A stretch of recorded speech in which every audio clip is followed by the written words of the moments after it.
ყველაზე მაღალი ჩინი, რომელიც პატრიოტიზმით იწყება, გზა ქვეყნის რიგითი მეომრიდან უმაღლეს სამხედრო წოდებამდე. როგორ იწვრთნებოდა საუკუნის დასაწყისში და რა ეტაპებს გადისდღეს მომავალი ქართველი გენერალი. პროფესია სამშობლოს სადარაჯოზე, ისინი ვინც ყველაზე მეტს იტანენ, ყველაზე მნიშვნელოვან გადაწყვეტილებებს იღებენ და ქვეყნის თავისუფლებას იცავენ. კოდერძი შარაშია გაგვაცნობს იმ ქვეყნის ოფიცრებს, რომლებსაც დაკარგული ტერიტორიები ჯერ კიდევ დასაბრუნებელი აქვს. საღამოშიდების კოდერძი. Ჩვენს ღიურს ქვია თავისუფლების გენერლები და მათი ისტორია იწყება მე-20 საუკუნის 10-იანი წლებიდან. ამ პერიოდში რა შეიცვალა ამ წლების განმავლობაში? როგორია დღეს ქართველი გენერალი? რას ნიშნავს ეს სტატუსი? ერთი რაც ამ სტატუსში და ამ ჩინში და წოდებაში არ შეცვლილა, ეს არის დამოკიდებულება დანარჩენი ოფიცრების, რომელსაც გენერალი მეთაურობს. დამოკიდებულებაში გულისხმობ პატივისცემას და იმ ყველაფერს, რასაც გენერალი განაგებს და რაც უნდა შეასრულოს იმ სამხედროებმა, ბატალიონებმა, შენაერთებმა და ასე შემდეგ.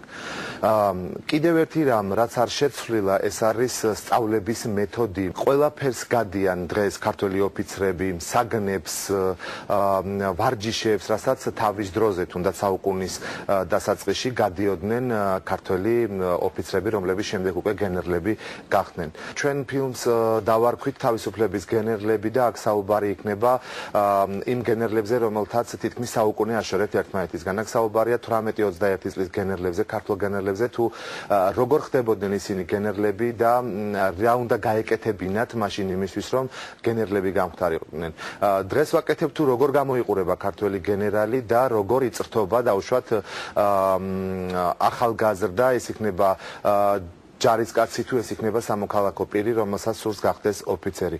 რა თქმა უნდა, განსხვავებები არის იგივე თანამედროვე ტექნიკაში, იარაღთან ურთიერთობა, ანუ სხვა იარაღი აბსოლუტურად, სწავლის მეთოდები, დაუშვათ ვარჯიში, თუ როგორი ტექნიკით ვარჯიშობენ თანამედროვე ოფიცრები, რომლებიც რა თქმა უნდა თვითონ ამბობენ ყველა რიგითი გენერლობაზე ოცნებობს, ასე რომ განსხვავებები ძალიან ბევრია, თუმცა ყველაზე მთავარი რაც მაშინაც საუკუნის დასაწყისის და საუკუნის ბოლოს აერთიანებს, ეს არის სამშობლოს სიყვარული, რომლის გამოც ისინი ძალიან ხშირად გენერლები ხდებიან. და რაც შეეხება სამხედრო სასწავლებლებს, რამდენად არის ის მიახლოებული თანამედროვე სტანდარტებთან, რამდენად არის დასავლურ სტანდარტებთან ახლოს? ძალიან ხშირად ის მიღწევები და ის თანამედროვე ევროპული სტანდარტები, რომელიც ქართულ ჯარში არის, ეკრანებზე არ ჩანს. მაგრამ როდესაც საკმარისია თუნდაც ერთი კვირა გაატარო აი სხვადასხვა ნაწილებში და შეესაუბრო ამ ადამიანებს, მიხვდები რომ სულ სხვა სტანდარტია, თუნდაც რამდენიმე წლის წინ, როდესაც მუშაობდით ღიურზე, როდესაც ამოვიღეთ ძველი თუნდაც 10 წლის წინანდელი სამხედრო კადრები, აბსოლუტურად განსხვავებული კადრებია დღევანდელი კადრები.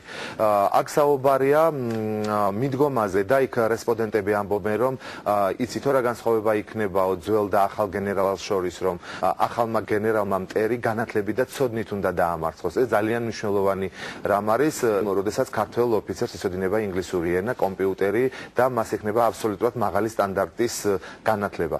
გარდა ამისა არის ახალი ის, რომ ძალიან მალე უკვე სექტემბრის ახალი სეზონიდან სასწავლო წლიდან აღდგება კადეტთა ლიცეუმი.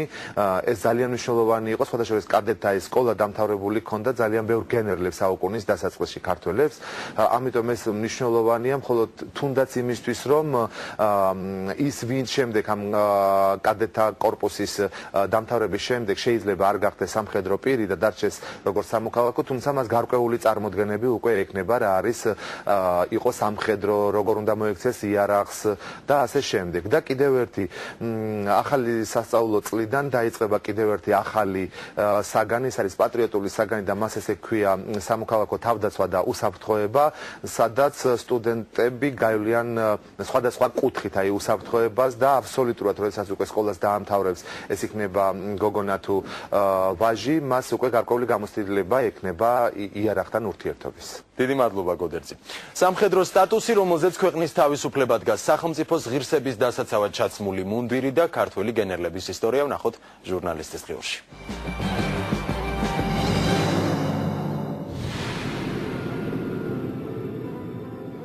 ამ ომებში გამარჯვებამ ქართველებს მხოლოდ 3 წლიანი თავისუფლება მოუტანა, მაგრამ ამით ერის ისტორიაში არაერთი საგმირო საქმე შევიდა. თითქმის საუკუნის წინანდელ საარქივო კადრებში ძირითადად მეომრები ჩანან, მაგრამ მათი ყველა მოქმედება შტაბთან და ოფიცერთან შეთანხმებული იყო. ერთდროს რუსეთის გენერალური შტაბის აკადემია დამთავრებულები იქ მიღებულ განათლებას 1918-21 წლებში რუსული აგრესიის წინააღმდეგ ბრძოლებში იყენებენ. ქართული მთავარსარდლების მაშინდელ მოღვაწეობას, მათ ტაქტიკას და საომარი გადაწყვეტილებების სქემას დღეს სამხედრო ისტორიაში განსაკუთრებულად ასწავლიან. პარაგრაფს თავისუფლების გენერლები ქვია.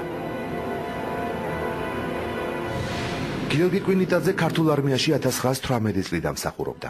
მან განათლება რუსეთის გენერალური შტაბის აკადემიაში მიიღო. პირველი მსოფლიო ომის დროს პოლკოვნიკის წოდება მიანიჭეს. კვინიტაძე არზრუმის ციხის აღებისას გამოჩენილი მამაცობისთვის წმინდა გიორგის ორდენით დააჯილდოვეს და სულ მალე გენერალ-მაიორი გახდა. 1918 წლის დეკემბერში საქართველოს სომხეთის ომის დროს შულავერის სადაფოს ფრონტის შტაბის უფროსი იყო. 1919 წელს თურქეთის წინააღმდეგ მებრძოლ ქართულ ჯარს მეთაურობდა. ერთ წელიწადში მისმა სამხედრო ტაქტიკამ აზერბაიჯანის მხრიდან შემოსული წითელი არმიის ნაწილები დაამარცხა. გენერალმა კვინიტაძემ ქართული სამხედრო სკოლა დააარსა და ამ სკოლას სათავეში თვითონ ჩაუდგა. 1921 წელს ქართული არმიის მთავარსარდალი გახდა. საბჭოთა რუსეთის მიერ საქართველოს დაპყრობის შემდეგ ემიგრაციაში საფრანგეთში წავიდა. ქართველი გენერალი 1970 წელს გარდაიცვალა.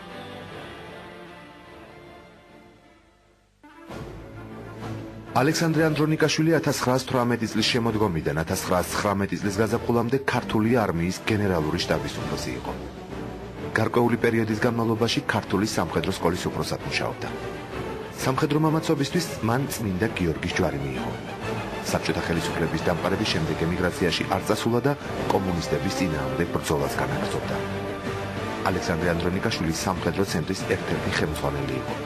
ის 1923 წლის 20 მაისს ცენტრის სხვა წევრებთან ერთად დახვრიტეს.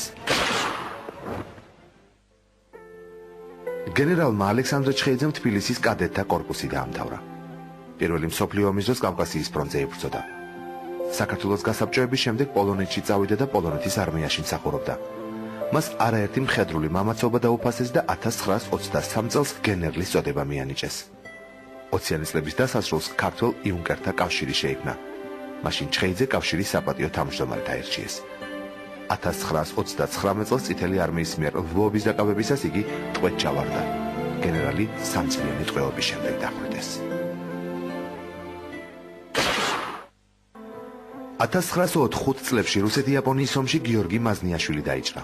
მაშინ ის ჰოსპიტალში იმპერატორმა ნიკოლოზ მეორემ მოინახულა და გამოჩენილი მამაცობისთვის ოქროს ხმალი და წმინდა გიორგის ორდენი გადასცა.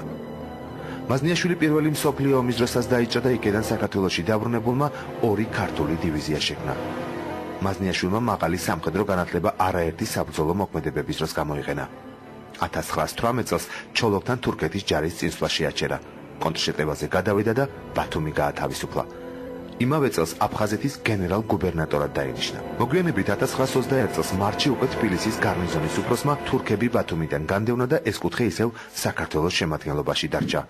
საბჭოთა ხელისუფლების დამყარების შემდეგ ის სამშობლოდან არ წასულა და 1923 წელს დახვრიტა მიუსაჯეს. განაჩენი გადასახლებით შეუცვალეს.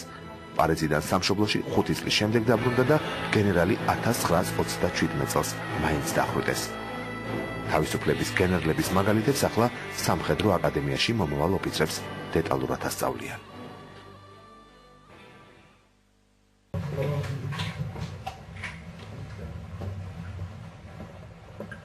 ურალებ, ადე!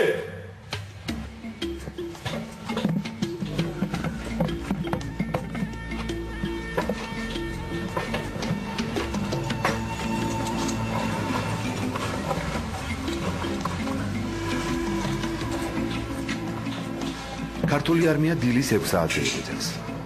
ესენი მომავალი ოფიცრები არიან და მათ სამხედრო დისციპლინა, სისწრაფე და განათლება განსაკუთრებით მოეთხოვებათ. თავისუფლად დრო 5 წუთში გავდივარ მუსიკურ მომზადებას.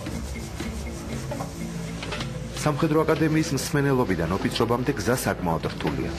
თითოეულმა მათგანმა 24 საათიან ფიზიკურ ვარჯიშს, სამხედრო წვრთნებს, ფსიქოლოგიურ თუ საკრობრივ მეცადინეობებს უნდა გაუძლოს. ოფიცერი შეიძლება გახდეს არმიის რიგითი ჯარისკაცი ან უმაღლესი განათლების მქონე სამოქალაქო პირი.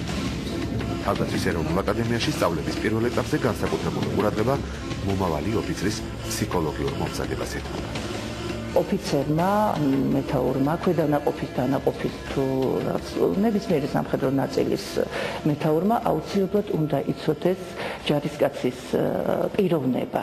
არ შეიძლება მზვერავი, ძალიან აფექტური იყოს, ხო? უნდა იყოს დინჯი გაწონასწორებული, რაც თქვა ფლეგმატიკური და სანგვინიკური ტემპერამენტისთვის არის დამახასიათებელი. თქვა ტანკისტი, არ უნდა აწუხებდეს ფობიები. ეს ყველამ არ იცის, რომ ფობია ეს არის არაცნობიერი უსაფუძვლო შიშია და დახშულგარო თქვა არის კლაუსტროფობია კი გავრცელებულია, მაგრამ ძალიან ხშირად ადამიანმა არ იცის მას აწუხებს თუ არა ეს გინდაც ღია სივრცის შიში, აგორაფობია. ეს ფსიქოლოგიური და სამედიცინო შემოწმების შედეგად ეს ყველაფერი დგინდება, ამიტომ ჩვენ რეკომენდაციები უნდა გაუწიოთ აუცილებლად. თავდაცვის ეროვნულ აკადემიაში ოფიცრის პროფესიას დაახლოებით 300 მსმენელი ეუფლება. მომავალმა ოფიცერმა უცხოენა და კომპიუტერი აუცილებლად უნდა იცოდეს და ამ საგნებში მეცადინეობა დღეში რამდენიმე საათი ეთმობა. მსმენელები კომპიუტერში სამხედრო ტაქტიკის და საბრძოლო გეგმის სქემებს ადგენენ. ინტერნეტში თავისუფლად მუშაობაში მათ ინგლისური ცოდნაც ეხმარება. წელიწადნახევრიან სასწავლო პროგრამის გავლის შემდეგ აკადემიის კურსდამთავრებულები ლეიტენანტის წოდებას იღებენ და სხვადასხვა სამხედრო ნაწილებში ოფიცრებად მიდიან. პატრიოტიზმის უზარმაზარ ძალას გრძნობთ ამ ახალგაზრდა ბიჭებში, ვინც მოდის არა მარტო იმისთვის, რომ გახდეს ოფიცერი, არამედ იმისთვის, რომ გახდეს ჯარისკაცი. საკმაოდ დიდი რაოდენობით მოვიდა რეკრუტთა მომზადების ცენტრში 300 კაცამდე. ახალგაზრდა ბიჭები, რომელსაც აქვს საკმაოდ კარგი განათლება, დიდი რაოდენობით ახალგაზრდობა მოდის უნივერსიტეტიდან, ვისაც სურვილი აქვს გახდეს მომავალში ოფიცერი. ჩვენ თავაზობთ მათ ერთწლიან კურსს, ძირითად კურსს და მერე სპეციალობის კურსს გადიან, სადაც მათგან გამოდის და მასალა არის ძალიან კარგი. ეს არის ის ხალხი, რომელსაც გაიზარდა უკვე დამოუკიდებელ საქართველოში და სურვილი აქვს გახდეს ნამდვილი საქართველოს შვილი, პატრიოტი. თავდაცვის ეროვნულ აკადემიაში დიდი დრო მსმენელების ფიზიკურ მომზადებას ეთმობა. თანამედროვე ქართველი ოფიცერი მაღალ განათლებასთან ერთად ფიზიკურად ძლიერი უნდა იყოს. სამხედრო განათლების მისაღებად მოსულმა მსმენელმა თავიდანვე იცის, რომ წარმატებული სამხედრო კარიერისთვის ამ დატვირთვას უნდა გაუძლოს. ჩვენ უნდა ვიცოდეთ ჩვენი ჯარისკაცის ფასი, ჩვენ უნდა ვიცოდეთ, რომ ჩვენ არა გვაქვს რეზერვი ისეთი დიდი, რომელიც ჩვენ გვჭირდება და ჩვენ უნდა მოვამზადოთ თითოეული ჩვენი ჯარისკაცი ისე, რომ მან აჯობოს ჭკუით, განათლებით, პატრიოტიზმით, რომ ჩვენ ვიცავთ ჩვენ სახლს, ჩვენ ვიცავთ ჩვენ სამშობლოს. ოფიცრობაა პროფესია. ოფიცრობაა პროფესია და იყო ოფიცერი ეს ნიშნავს უნდა იყო განსხვავებული. უნდა გააკეთო ის, რაც სხვა სამოქალაქო პირი არ აკეთებს ამას. ჩვენ უნდა იყო მზად გაწირო შენი სიცოცხლე სამშობლოს გულისთვის.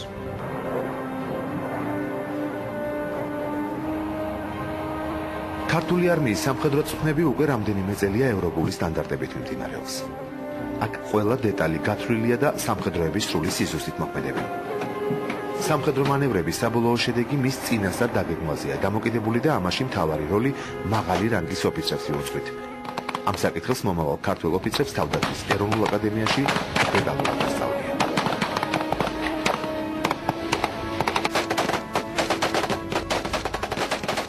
გვასწავლი ყოველი მასაც ნებისმიერ ჯარისკაცს ნებისმიერ დროს როგორც სამოქალაქო ასევე საომარ ვითარებაში გამოადგება.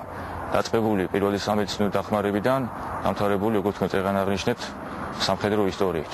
მათ შორის შედის ის სპეციალური საგნები, რაც უშუალოდ სამხედრო სამსახურს მოიცავს. ტაქტიკა, საცეცხლე, ტოპოგრაფია, ყოველივეს. გვაქვს როგორც თეორიული მეცადინეობა, შემდგომში გავდივართ ხოლმე საველე პირობებზე და იქ ყველაფერს ვახორციელებთ პრაქტიკულად. ეკა ზვიადაური უკვე 6 წელია სამხედროა და ის მეორე ქვეითი ბრიგადის ერთ-ერთ ბატალიონში მსახურობდა. ოჯახი სულ ახლახან შექმნა, მაგრამ მაინც გადაწყვიტა რომ ოფიცერი გახდეს. აკადემიის მსმენელი მამაკაცებთან ერთად ყოველდღიურ გონებრივ და ფიზიკურ დატვირთვას უპრობლემოდ უძლებს. ამიტომ ვარ რომ მეტი ვისწავლო, შევიძინო ის უნართვისებები, რაც სჭირდება მომავალ ოფიცერს, რათა უფრო ღირსეულად განვაგრძო ჩემი სამსახური.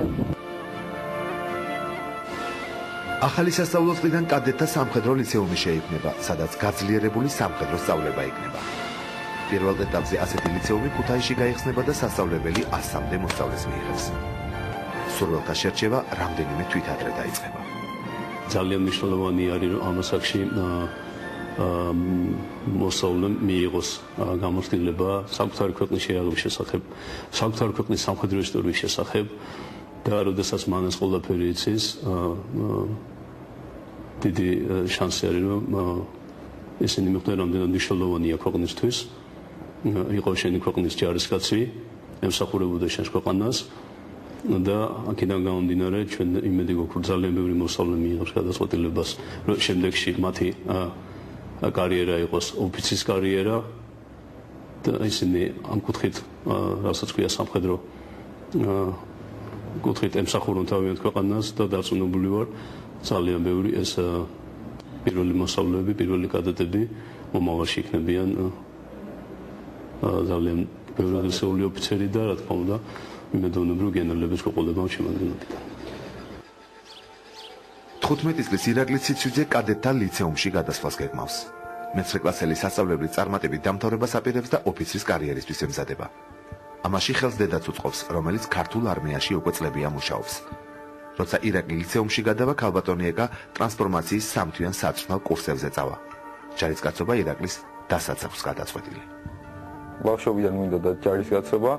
დედაჩემს ჯარში მსახურობს და სულ ესეთ ხალხის გარემოცვაში ვარ გაზრდილი, ფორმიანი ხალხის და მე სულ მინდოდა რომ ყოფილიყავი ჯარისკაცი.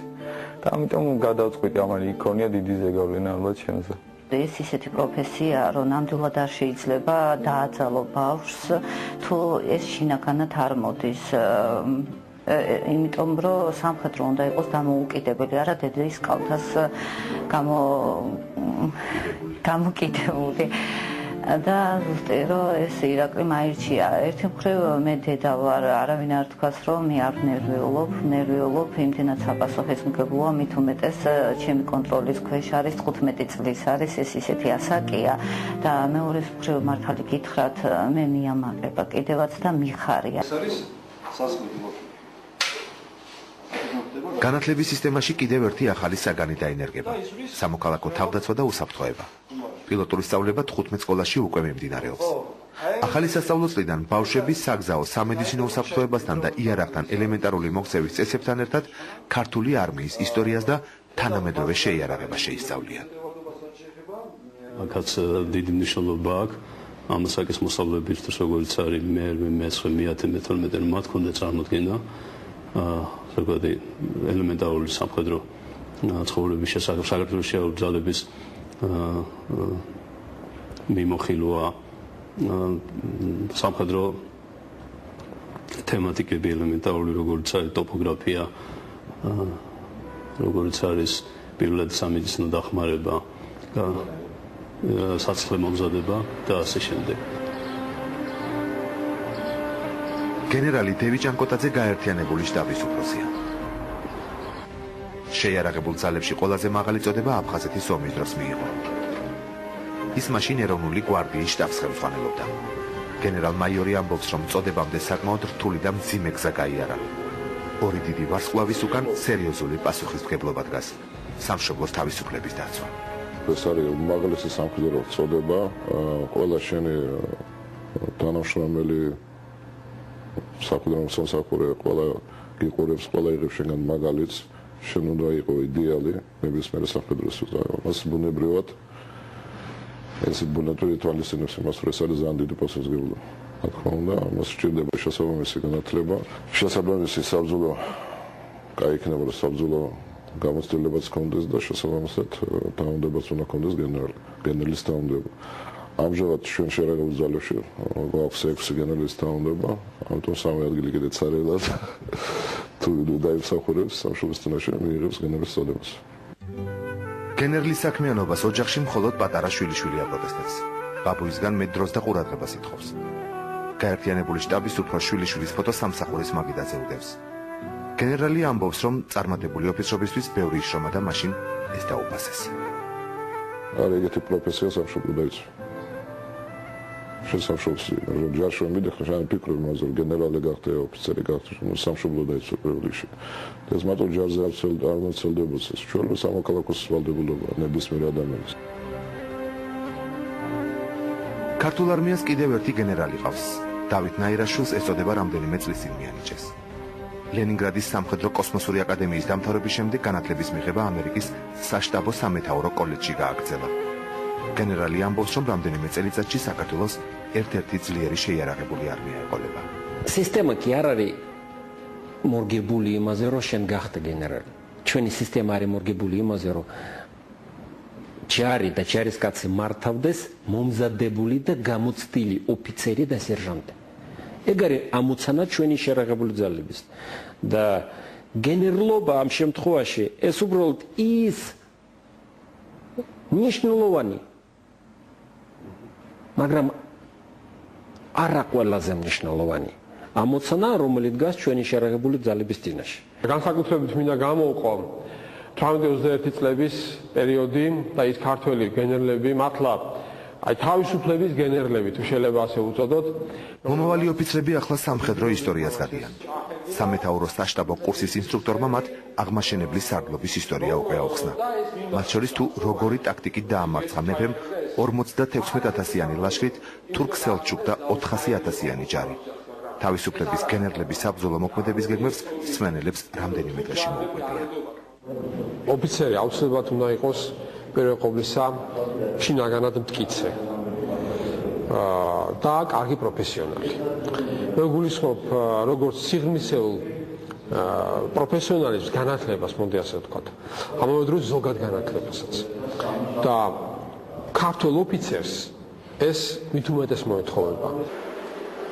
სამხედრო აკადემიაში მომავალი ოფიცრების წვრთნის კიდევ ერთი დღე დასრულდა. ხვალიდან ისევ საბრძოლო მომზადება, ფიზიკური ვარჯიშები, მეფეთა თუ გენერალთა საომარი სტრატეგიების განხილვა დაიწყება. მალე თავდაცვის ეროვნული აკადემია 4 წლიან სწავლებაზე გადადის და მომავალი ოფიცრები ამ საკითხებში მეტ განათლებას მიიღებენ.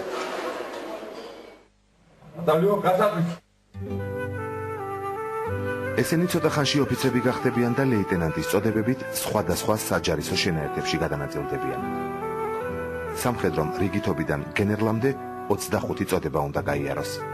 ქართულ არმიაში ახლა 3 გენერლის ვაკანსია.